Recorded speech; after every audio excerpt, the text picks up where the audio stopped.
Hello, আসসালামু আলাইকুম। কেমন আছেন সবাই? তো এই ভিডিওতে আলোচনা করব রিলেশনাল টেবিল নিয়ে। রিলেশনাল টেবিল কয় প্রকার, কিভাবে কাজ করে, সব কিছু আজকে আমি আলোচনা করব। রিলেশনাল টেবিল হচ্ছে ইআরডি বা ইআর ডায়াগ্রাম বলে, এন্টিটি রিলেশন ডায়াগ্রাম। এই এন্টিটি রিলেশন ডায়াগ্রাম কয় প্রকার? তিন প্রকার। এটা কি তিন প্রকার? এটা আমি আলোচনা করব। তিন প্রকার কি? প্রথমে রিলেশনাল ডাটাবেস। প্রথমে আপনার এভাবে আসবে,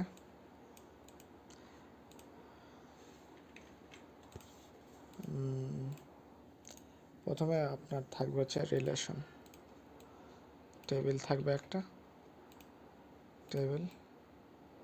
তারপরে টেবিলের তিনটা কলাম থাকবে।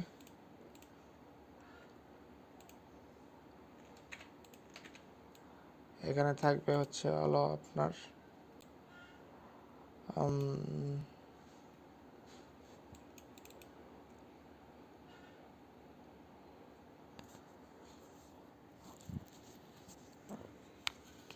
One two one. এখানে ওয়ান টু ওয়ান, এখানে থাকবে ওয়ান টু ওয়ান।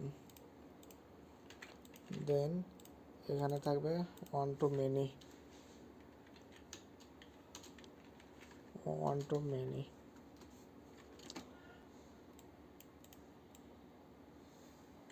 এখানে থাকবে মেনি টু মেনি।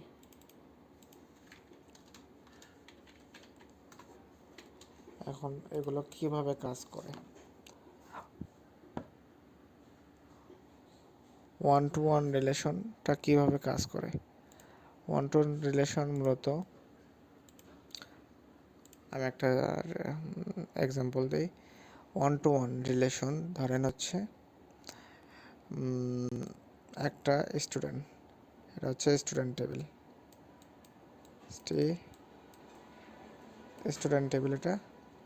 এটা একটা লাইব্রেরি।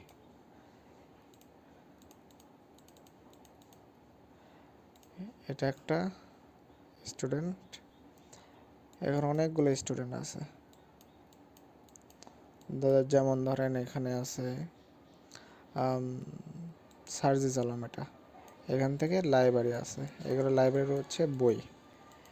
সার্জিস আলম গিয়ে আপনার একটাই বই নেবে, মানে একজন ছাড়া একটা স্টুডেন্ট একটা বই নিচ্ছে। এটা কি হলো? One two one. বা সার্জিস আলম গিয়ে একটা বই শুধু পারচেস করছে।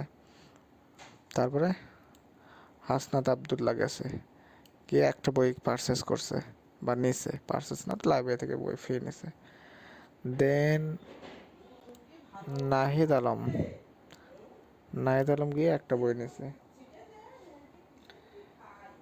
ওয়ান টু, এটা কি ওয়ান টু ওয়ান, মানে একজন স্টুডেন্ট একটা বই নিছে। এটা one two one relation. R one to many, ধরেন সার্জিস আলম গেছে, গিয়ে এই বইও নিছে, এই বইও নিছে, এই বইও নিছে, বা এই বই সবগুলো বই নিছে, বা চারটা বই নিছে। সার্জিস আলম পড়ার জন্য চারটা বই নিছে। তাহলে কি one student to many book হয়ে যাচ্ছে, ওয়ান টু মেনি।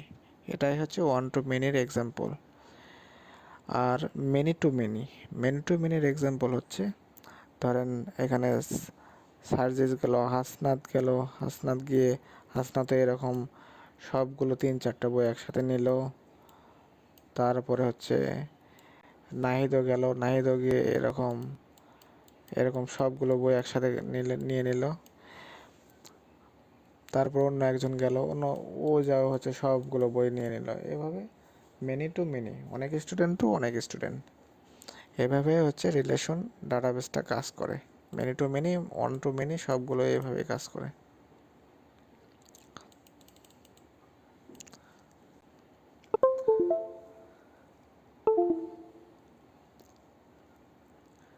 তো যারা বুঝতে পারেননি আমাকে আবার বলবেন, আমি বোঝাই দেব সবাইকে। ধন্যবাদ, সবাই ভালো থাকবেন, সুস্থ থাকবেন।